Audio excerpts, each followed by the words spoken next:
نحمده ونستعينه ونستغفره ونعوذ بالله من شرور أنفسنا ومن سيئات أعمالنا من يهده الله فلا مضل له ومن يضلله فلا هادي له وأشهد أن لا إله إلا الله وحده لا شريك له وأشهد أن محمدًا عبده ورسوله أما بعد فإن خير الحديث كتاب الله وخير الهدي هدي محمد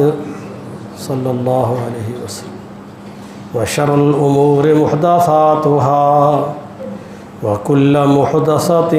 بدعة وكل بدعة ضلالة وكل ضلالة في النار. أعوذ بالله السميع العليم من الشيطان الرجيم.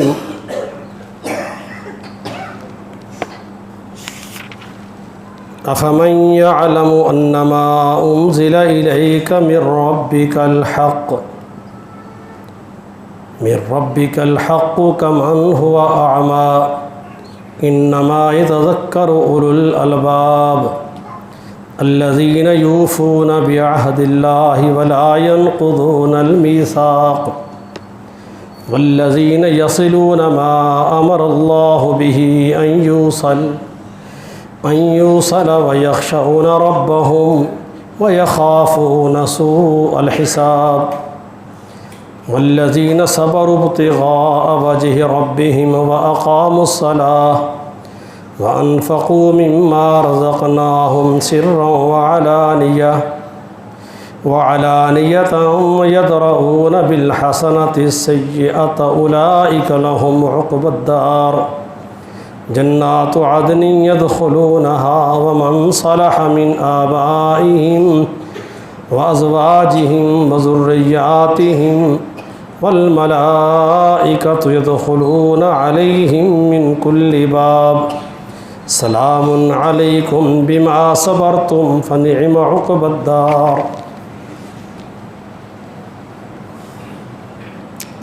اللہ عز و جل نے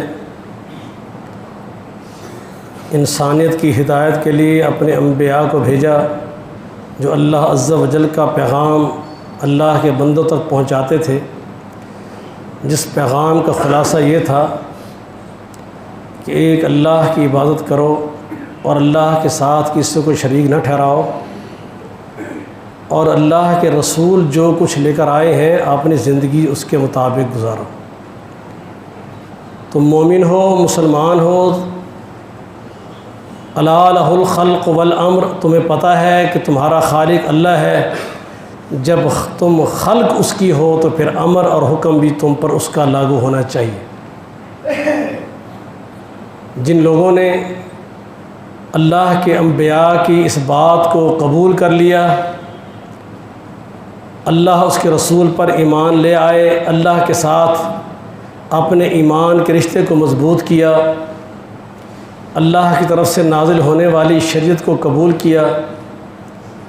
تو انسان دو حصوں میں بٹ گیا. ایک وہ جو اللہ کے ساتھ اپنے تعلق کو استوار کر لیا اس نے.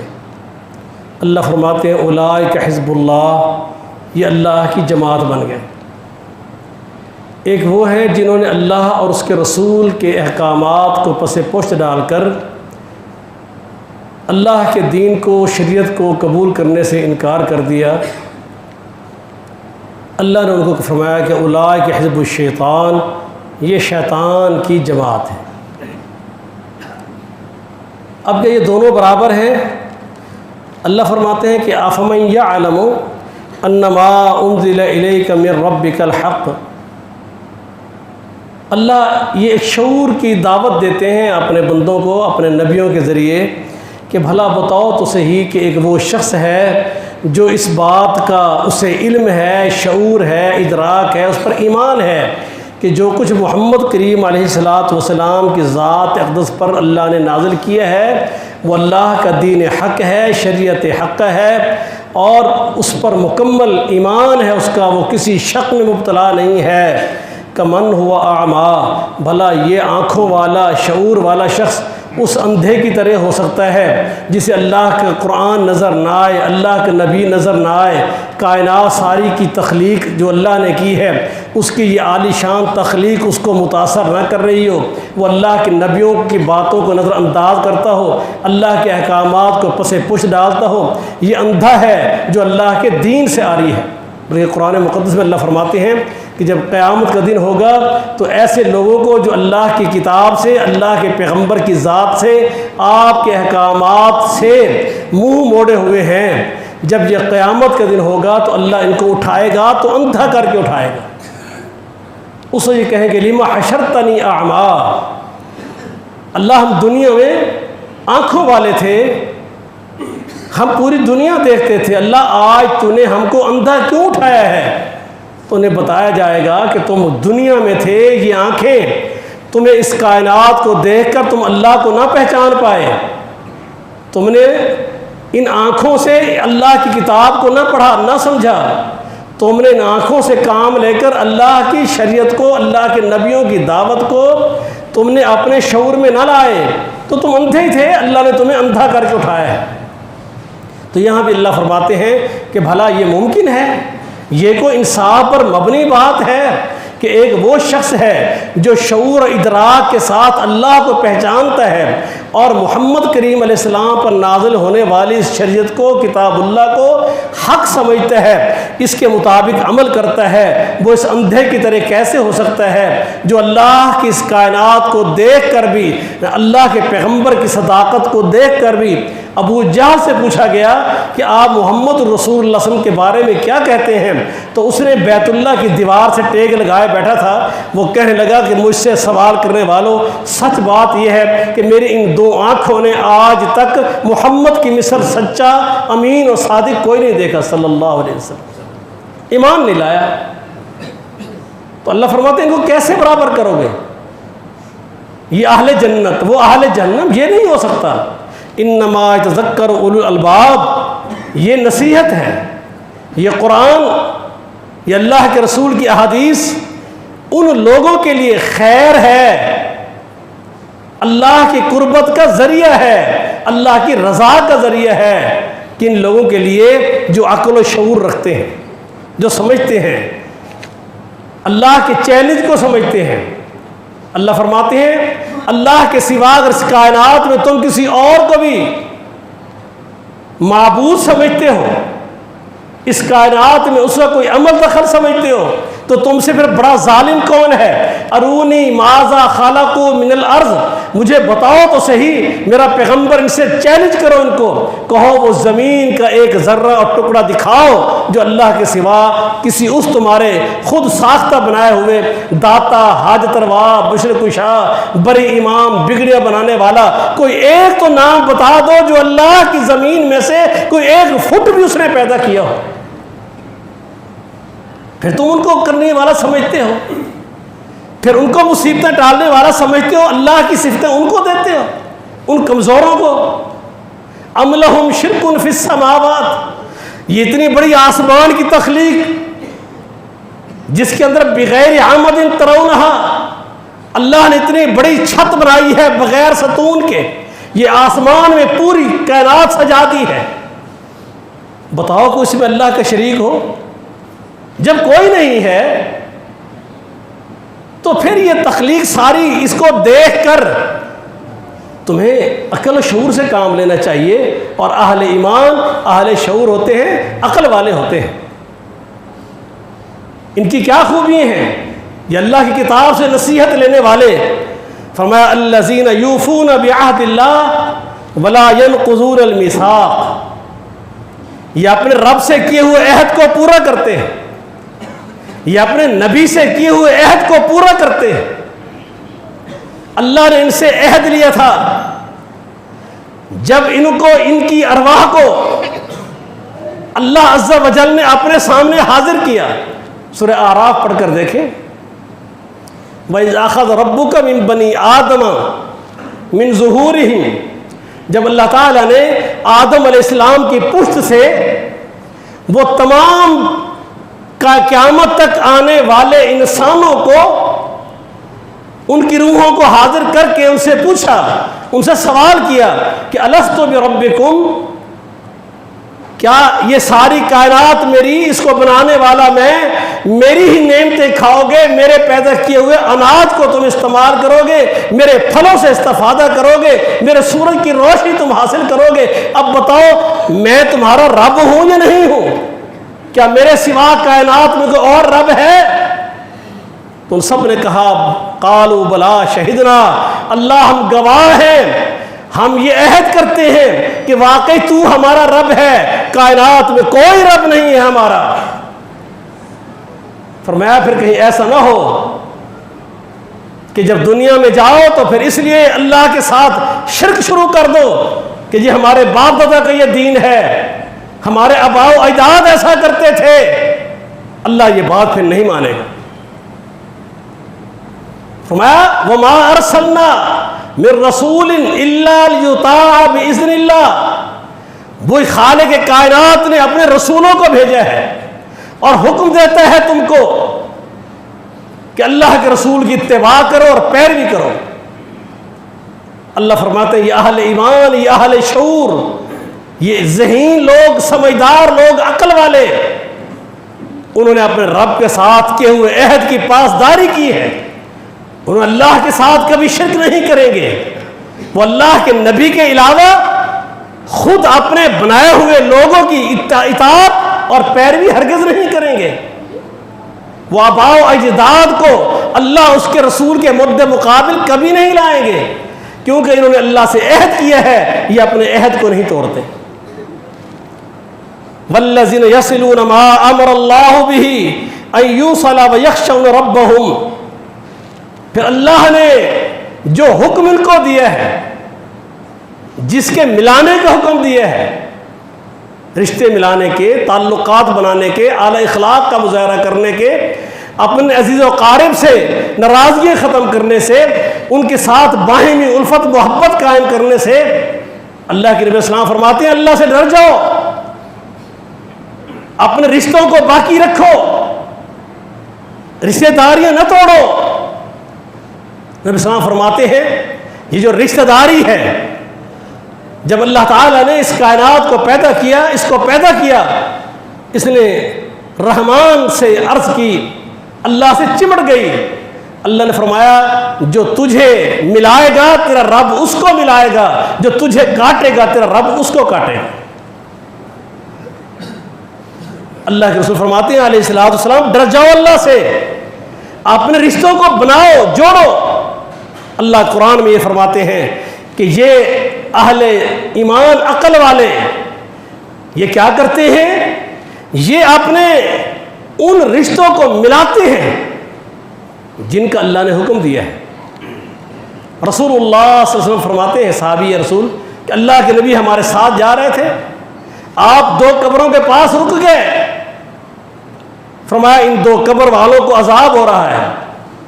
اور عذاب کسی بڑی وجہ سے نہیں ہو رہا، ایک کو عذاب ہو رہا ہے پیشاب کے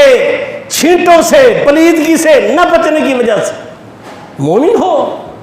اس نے اللہ کا ذکر کرنا ہے، اس نے نمازیں پڑھنی ہیں، اس نے قرآن پڑھنا ہے، مومن تو پاک ہوتا ہے،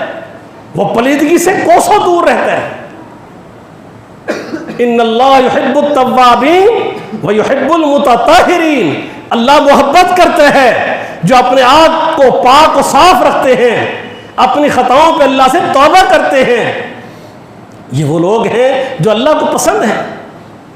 تو فرمایا ایک بندے پہ اللہ کی ناراضگی اور غضب کیوں آیا کہ یہ اپنی جسم کو، کپڑوں کو پلیدگی سے نہیں بچاتا تھا، پیشاب کرنے بیٹھا ہے کوئی پرواہ نہیں۔ اور فرمایا دوسرا وہ ہے جو چغل خور تھا۔ صحابہ نے پوچھا اللہ کے رسول صلی اللہ علیہ وسلم یہ چغل خور کون ہوتا ہے؟ میرے بھائیوں، اے اہل توحید، اہل حدیث، یہ مرض ہم میں بہت ہے، اور آپ دیکھ رہے ہیں کہ اللہ کے رسول صلی اللہ علیہ وسلم نے پریکٹیکل بتایا کہ اس کو عذاب ہو رہا ہے اس چغل خوری کی وجہ سے۔ اللہ کے پیغمبر وہ کیا چغل خوری ہے؟ فرمایا 2 بندوں کے درمیان تم گفتگو ایک دوسرے کی، اس کی گفتگو اس کے سامنے، اس کی گفتگو اس کے سامنے، اس انداز سے کرو کہ ان کے جذبات بھڑکیں، نفرتیں بڑھیں، غصہ آئے، دوریاں بڑھیں، تعلقات ہٹیں، ایک دوسرے رخ پھر جائیں، یہ چغلخوری ہے۔ اللہ فرماتے ہیں کہ حق کیا تھا کہ والذین یصلون ما امر اللہ بہ ان یوصل، حق تو یہ تھا کہ اللہ عز و جل کا حکم یہ تھا کہ لوگوں میں تعلقات کو بناؤ، ان کے اندر محبتوں کو عام کرو، اور تمہارے رب نے تو یہاں تک بھی تمہارے گناہوں کو معاف کر دیا ہے۔ اگر دو دوستوں کو، میاں بیوی کو، رشتہ داروں کو، دو بھائیوں کو اگر آپس میں اکٹھا کرنے کی خاطر تم ایک دوسرے پر کوئی جھوٹ بول دو اپنی طرف سے بنا کر تاکہ ان کی محبتیں بحال ہو جائیں، اللہ اس جھوٹ پر بھی تم کو نیکی دیتا ہے۔ کتنی اہمیت ہے۔ محمد کریم علیہ الصلوۃ والسلام، صحابہ کہتے ہیں ایک مجمع میں تھے، ہم سفر میں تھے، ایک شخص آیا اور کہنے لگا میں نے محمد الرسول اللہ صلی اللہ علیہ وسلم کو ملنا ہے۔ اجنبی تھا، صحابہ اس کو روکا، اللہ کے رسول نے فرمایا اس کو آنے دو۔ وہ شخص کہتا ہے میں اتنا آگے بڑھا کہ میری سواری کی گردن محمد کریم علیہ الصلوۃ والسلام کی سواری کے قریب قریب ہو گئی، اور میں کیا بات ہے؟ وہ بیچارہ دیہاتی کہیں سے آیا تھا، کہنے لگا اللہ کے رسول علیہ الصلوۃ والسلام بس مجھے کوئی دین کی موٹی باتیں بتا دیں جو میرے لیے بڑی آسان ہوں، اور ان کی وجہ سے میں اللہ کی جنت میں چلا جاؤں، اللہ کے عذاب سے بچ جاؤں۔ میں نے بہت دیکھا ہے کہ رسول اللہ صلی اللہ علیہ وسلم کے صحابہ اس بات کے اتنے حریص تھے کہ کسی طرح جہنم سے بچ جائیں، اللہ کی جنت میں چلے جائیں۔ جہنم اللہ کی ناراضگی کا ایک مقام ہے اور جنت اللہ کی خوشنودی کا مقام ہے کہ ہمارا رب ہم سے راضی ہو جائے۔ اللہ کے نبی فرماتے ہیں تو اللہ کی عبادت کر اس طرح کہ پھر اللہ کے ساتھ کسی کو شریک نہ کر۔ تیرا رکوع رب کے لیے ہے، پھر تو کسی اور کے آگے نہیں جھکے گا۔ اور ہم کچھ نادانی میں، ہمارے سریکی کلچر میں ہے کہ بعضوں کو بڑا آیا ہے، باپ ہے، بزرگ ہے، کوئی علاقے کا بڑا چودھری ہے، خان ہے، تو اس کو ملنے کے لیے جب گھٹنوں پہ ہاتھ رکھنے لگتے ہیں تو کمر رکوع کی حد تک جھک جاتی ہے۔ یہ اللہ کو پسند نہیں، یہ اللہ کا حق ہے، یہ صرف اللہ کا حق ہے۔ اگر یہ احترام ہوتا تو محمد کریم علیہ الصلوۃ والسلام کے صحابہ اللہ کے نبی کو ایسے ہی ملا کرتے اور امت کے سامنے ایک نمونہ ہوتا۔ لیکن آپ صلی اللہ علیہ وسلم کی تعلیمات کیا تھیں کہ کبھی بندوں کے سامنے ان کی تکریم اور احترام ایسا نہیں کرنا جو اللہ کا حق ہے۔ اس لیے رکوع کرنا ہے تو اللہ کے لیے، سجدہ کرنا ہے تو اللہ کے لیے، طواف کرنا ہے تو اللہ کے گھر بیت اللہ کا۔ کتنی عجیب بات ہے۔ آپ نے کچھ عرصہ پہلے اخباروں میں دیکھا ہوگا، وہاڑی شہر کے اندر شرقی کالونی کے پاس ایک دربار پر باقاعدہ طواف کیا جا رہا ہے اور لبیک لبیک کے باقاعدہ کلمات ادا کیے جا رہے ہیں۔ یہ قوم کیا کر رہی ہے؟ اللہ کے نبی علیہ الصلوۃ والسلام نے فرمایا اس شخص کو کہ تو اللہ کی عبادت کرے گا، یہ سر جب رب کے آگے جھکا ہے، یہ کمر اللہ کے آگے جھکی ہے، یہ قیام ہاتھ باندھ کے اللہ کے سامنے ہوا ہے، نفع نقصان کی امید اللہ سے ہوئی ہے، عزت ذلت کا معاملہ اللہ کے ہاتھ میں ہے، پھر تو کٹ جائے یا مر جائے تو اللہ کے علاوہ کسی اور پر امیدیں نہ لگائے۔ عبادت ایسے کر اللہ کی، یہ نہیں ہے کہ نماز بھی پڑھتا رہے، رب کو بھی سجدے، دربار پر بھی سجدے۔ اللہ کے گھر بیت اللہ کا جو رب کا حکم ہے اس کا بھی طواف، اور رب کی عظمت کو تو یوں ظاہر کرے کہ قبروں اور مزاروں اور گھوڑوں پر بھی تیرے طواف ہو۔ فرمایا ایسے اللہ کی عبادت کر، کبھی شریک نہ کرنا اللہ سے، ذرا بھی شراکت نہیں کرنی اللہ کے ساتھ۔ اللہ کے رسول اس کے بعد فرمایا نماز ادا کرنی ہے، زکوٰۃ ادا کرنی ہے، رمضان مبارک کے روزے رکھنے ہیں، حج اور عمرہ کرنا ہے۔ سادہ سی باتیں آپ نے بتا دی۔ ایک بات اللہ کے رسول علیہ السلام نے اور بتائی جنت میں جانے کے لیے، جو میرے آج اس گفتگو کا موضوع ہے۔ آپ نے فرمایا اس صحابی سے کہ اگر تو اللہ کی جنت میں جانے کے لیے سوال تو نے کیا ہے، تو پھر آپ نے کیا بات کی؟ فرمایا جو تو چاہتا ہے کہ لوگ تیرے ساتھ جس رویے سے پیش آئیں، جو تو اپنے لیے پسند کرتا ہے، ہر شخص یہ پسند کرتا ہے کہ ملنے والا مجھے احترام سے ملے، میرے ساتھ عزت سے پیش آئے، چہرے سے مسکراہٹوں سے پیش آئے، مجھے تلخ کلامی گالیاں نہ دے۔ آپ نے فرمایا کہ جیسا تو چاہتا ہے کہ لوگ تیرے ساتھ رویہ اختیار کریں، تو ویسا ہی رویہ لوگوں سے، مسلمانوں سے استعمال کرنا شروع کر،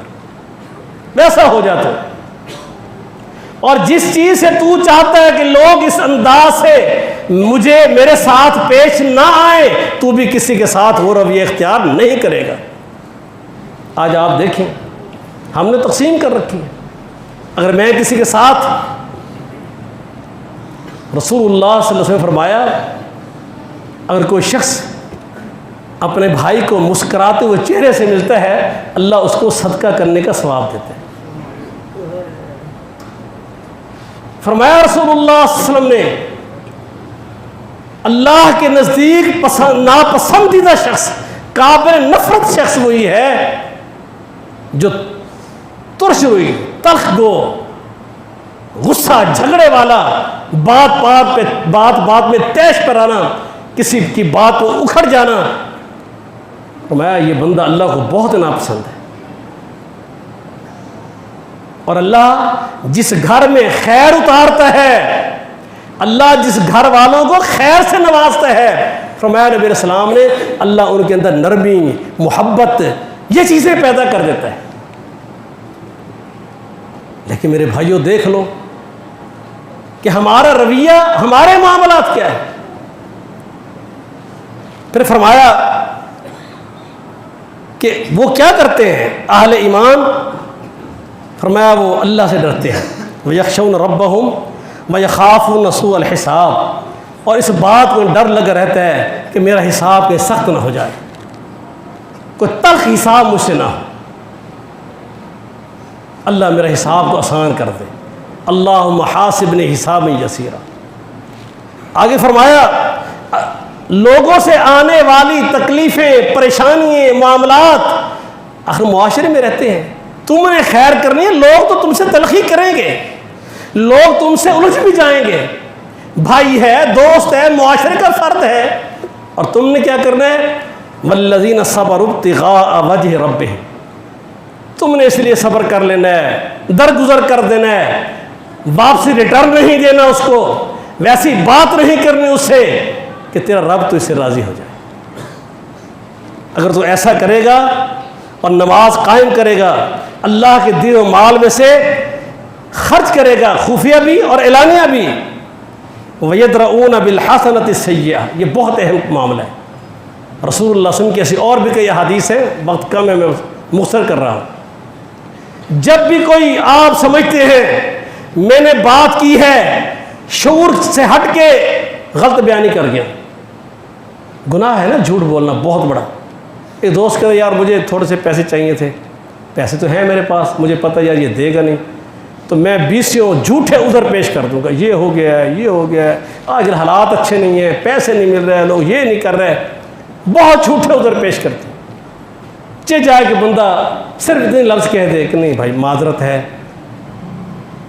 مشکل ہے، میں نہیں ایسا نہیں کر سکوں گا، یہ زیادہ بہتر ہے۔ کسی بندے نے کہا کہ آپ کہاں پہنچے، آپ بیٹھے گئے، بس میں 5 منٹ میں راستے میں ہوں آیا، حالانکہ ایسا نہیں ہوتا۔ جب آپ سے ایسی کوئی جھوٹ، غلطی، کسی بچے کو گالی دے دی، کسی دوست سے الجھ گئے، تلخ کلامی کر دی، اس کی غیبت کر دی، اللہ فرماتے ہیں پھر گناہوں کو مٹانے کے لیے نیکی کی طرف دوڑو، وَيَدْرَؤُونَ، وہ پھر ہٹا دیتے ہیں اپنے آپ سے، گناہوں کو دور کرتے ہیں، کس طرح، بالحسنہ، نیکیاں کر کے، نماز کی طرف، قرآن کی طرف، اللہ کا ذکر اذکار، استغفار، پھر رب کے قریب آتے ہیں تاکہ میرے گناہ دھلتے رہیں۔ پہلے تو بات کیا ہے کہ ایک مومن کو چاہیے کہ وہ کوشش کرے، نبی السلام فرماتے ہیں اگر کوئی شخص حق پر بھی ہے،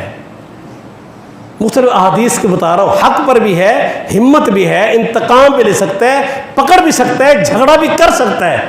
لیکن اس لیے پیچھے ہٹ جاتا ہے کہ نہیں میرا اللہ مجھ سے ناراض ہوگا، چلو اسے زیادتی کر لی ہے، بھائی تھا کچھ زیادہ حق لے گیا، اللہ اس کو معاف کرے، پیچھے ہٹ جاتا ہے۔ فرمایا قیامت کے اللہ تعالیٰ اس کو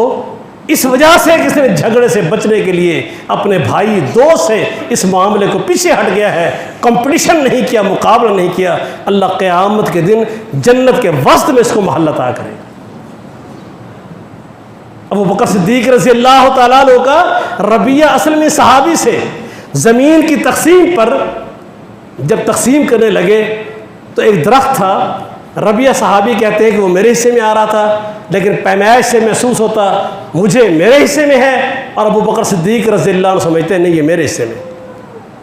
جب ہم اس پر تکرار ہونے لگا تو ابو بکر صدیق رضی اللہ تعالیٰ عنہ نے تلخ کلمہ مجھے کہہ دیا جو مجھے بڑی تکلیف ہوئی، میں خاموش ہو گیا۔ میرے بھائیوں، میں اس لیے کہتا ہوں اللہ نے قرآن میں ایسے نہیں کہا کہ اپنے ایمان کو ایسا بناؤ جیسے نبی کے صحابہ نے بنایا۔ غلطی ہوتی ہے انسانوں سے۔ ابو بکر صدیق رضی اللہ تعالیٰ عنہ کو کھڑے کھڑے تھوڑی دیر بعد، اب انہوں نے کوئی بات نہیں کی نا، انہیں احساس ہو گیا، آگے بڑھتے ہوئے آئے، کہا ربیہ مجھے اللہ کے لیے معاف کر دو، لیکن اس شرط پر معاف کرو کہ جو سخت جملہ میں نے کہا ہے ویسا ہی تو کہہ لے تاکہ میرا اللہ مجھ کو پکڑے نہ وہاں پہ، ویسے تو مجھے کہے۔ ربیہ کہتے ہیں میں ڈر گیا کیونکہ میں نے قرآن پڑھ رکھا تھا کہ ثانی یسنین اذ ہما فی الغار اذ یقول لصاحبہ لا تحزن۔ اس زمین پر اگر کسی شخص کو محمد کا صحابی قرآن نے کہا ہے تو وہ ابو بکر صدیق رضی اللہ۔ کہا میں کیسے محمد کے ساتھی کا دل دکھا دوں صلی اللہ علیہ وسلم، ہم تو آج اس کو محسوس نہیں کرتے، میں اللہ کے نبی کے ساتھی کا دل دکھا دوں۔ چپ کر گئے، کہا نہیں میں ایسا جملہ نہیں کہوں گا آپ کو، میں نہیں کہوں گا۔ ابو بکر کہنے لگے میں اللہ کے نبی کے پاس جا رہا ہوں۔ پیچھے برادری بنو اسلم قبیلے کے لوگ کھڑے تھے وہاں پر پیمائش میں، چلتے ہوئے کہا ربیہ چل ہم بھی تیرے ساتھ اللہ کے نبی کے پاس چلتے ہیں، ابو بکر نے زیادتی کی ہے، تیری زیادتی کوئی نہیں۔ میرے بھائیوں یہ ایمان ہے۔ ربیہ کہنے لگے اگر میں تمہیں لے کر گیا اور ابو بکر نے سوچا یہ کیسا شخص ہے میرے خلاف مجمع لے کر گروپ لے کر، ہمیں بھی چاہیے بھائیوں اکیلے چلے جاؤ، تماشا نہیں بنانا چاہیے۔ اگر میں تمہیں لے کر جاؤں گا، اگر ابو بکر کے دل میں یہ اذیت تکلیف ہوئی کہ اس نے کیسے میرے مقابل میں دھڑا بنا لیا ہے، تو اللہ کی قسم اگر اس کا دل دکھا تو مجھے ڈر ہے میرا اللہ مجھ سے ناراض ہو جائے گا، اللہ کے نبی ناراض، تم نے نہیں جانا میں اکیلا جاؤں گا۔ اب وہاں پر پہنچے، ابو بکر صدیق اپنی بات سنا چکے تھے پہلے، اللہ کے نبی فرمانے لگے ربیہ تم بھی اپنی بات سناؤ۔ ابو بکر نے بات سنا دی ہے، کہا اللہ کے رسول ابو بکر نے کوئی بات غلط کی ہی نہیں ہے، پھر میں کیا سناؤں، جو کچھ ہوا سچ بتایا۔ یہ پیغمبر کا صحابہ ایمان کیسا ہے کہ تم بھی ویسا ایمان بناؤ، جھوٹ نہیں بولنا چاہیے۔ فرمایا پھر وجہ کیا ہے؟ کہ اللہ کے رسول ابو بکر نے جو غصے میں تلخ جملہ مجھے کہہ دیا ہے، جس نے بتایا ہے آپ کے سامنے، اب ابو بکر چاہتا ہے کہ میں بھی ویسا جملہ کہوں، میں تو ایسا نہیں کہوں گا۔ ابو بکر کو میں جملہ کہہ دوں، قربان جائے اللہ کے رسول صلی اللہ علیہ وسلم فرمانے لگے ربیہ تو نے ابو بکر کو وہ جملہ کہنا بھی نہیں ہے، تو نے نہیں کہنا ایسا جملہ، لیکن ایک جملہ ایسا بتایا جو میرے اور آپ کے لیے۔ فرمایا یہ ضرور کہنا ہے اللہ ابو بکر کو معاف کر دے۔ یعنی اتنی بڑی عظیم ہستی صحابہ میں ان کا معاملہ بھی اللہ کے ہاں تبھی ختم ہوگا جب جس کا حق چاہے تلخ لہجے سے بھی اس کا حق مجروح کیا ہے، جب تک وہ معاف نہیں کرے گا، اللہ کو نہیں کہے گا اللہ اس کو معاف کر دے، تو شاید یہ معاملہ معافی تک نہ پہنچ پائے۔ ربیہ کہتے ہیں اللہ کے رسول مجھے کہہ رہے تھے اللہ سے کہو اللہ ابو بکر کو معاف کر دے۔ میں اللہ سے جب کہہ رہا تھا کہ اللہ میرے اس بھائی ابو بکر کو معاف کر دے، تو ابو بکر زار و قطار رو رہے تھے۔ کتنی بڑی غلطی تھی، کس طرح ان کی محبتیں اللہ نے رحماء بینہم جو کہا یہ بنیادیں، اور کہا کہ ان کی طبیعت پہ اتنی گرانی ہوئی کہ محفل میں بیٹھ نہ سکے اور آنسوں کے ساتھ روتے ہوئے اٹھ کے محفل سے چلے گئے۔ اللہ کے رسول بھی ان کے دعائیں کر رہے ہیں، ربیہ بھی دعائیں کر رہے ہیں۔ تو اللہ قرآن میں یہ فرماتے ہیں کہ اگر تم ایسے کام کرو گے، ایک دوسرے کے تعلقات کو بناؤ گے، سنوارو گے، تو اللہ فرماتے ہیں پھر جنات عدن یدخلونہا، پھر تمہیں اللہ ایسی ہمیشگی والی جنتوں میں، محلات میں، نعمتوں والی جنت میں اللہ تمہیں داخل کر دیں گے، اور اس کے ساتھ تمہارے آباء و اجداد کو، تمہاری بیویوں کو، تمہاری اولاد کو بھی داخل کریں گے، اس شرط کے ساتھ کہ ومن صالح، اگر وہ نیک ہوئے تو۔ یہ نہیں کہ خان صاحب کی یا اپنے میری بیوی ہے تو ہر حال میں، یہ معاملہ اللہ کے ہاں نسبتیں نہیں چلتی خاندانی، بلکہ عمل چلتے ہیں۔ تو اس لیے فرمایا وہاں جب تم اللہ کی جنت میں داخل ہو گئے تو کیا نتیجہ ہوگا؟ والملائکۃ یدخلون علیہم من کل باب، ہر جنت کے دروازے پر تمہیں استقبال کے لیے، پروٹوکول دینے کے لیے اللہ کے فرشتے پہنچے ہوں گے، سلام علیکم بما صبرتم، اور وہ تم پر سلامتیاں دے رہے ہوں گے اس صبر اور حوصلے کی وجہ سے جو تم نے اپنے اللہ کے دین پر کام کرنے کی وجہ سے عزیز و اقارب میں، رشتہ داروں میں، دوستوں میں جو ان کی طرف سے ہونے والی زیادتیوں پر تم نے صبر کیا تھا، بما صبرتم، اس صبر کی وجہ سے فنعم عقبی الدار، اللہ عز و جل کی طرف سے تمہیں آخرت کے نعمتوں والے گھر مل جائیں گے۔ اللہ مجھے اور آپ کو ایسا ہی بنا دے اور نعمتوں والی جنت میں اللہ ہم سب کو داخل کرے۔ وما علینا الا البلاغ۔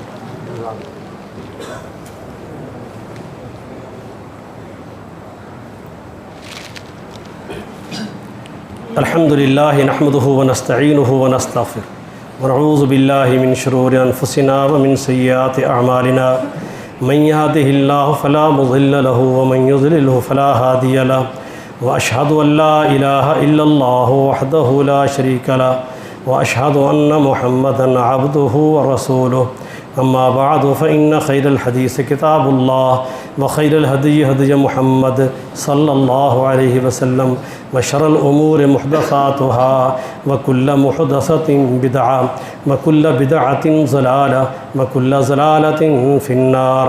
اعوذ باللہ السمیع العلیم من الشیطان الرجیم۔ یا ایہا الذین آمنوا اتقوا اللہ حق تقاتہ ولا تموتن الا وانتم مسلمون۔ اے ایمان والو، اللہ سے ڈرو جیسا ڈرنے کا حق ہے۔ وہ حق کیسے ہے؟ فرمایا ولا تموتن الا وانتم مسلمون۔ اللہ سے ڈرنے کا حق کا مطلب یہ ہے کہ جب تم کو موت آ رہی ہو تو تم اللہ اس کے رسول کے فرما بردار بن کر مر رہے ہیں۔ اللہ ہمیں ایسے ہی کر دے۔ سبحان ربک رب العزت عما یصفون وسلام علی المرسلین والحمد للہ رب العالمین۔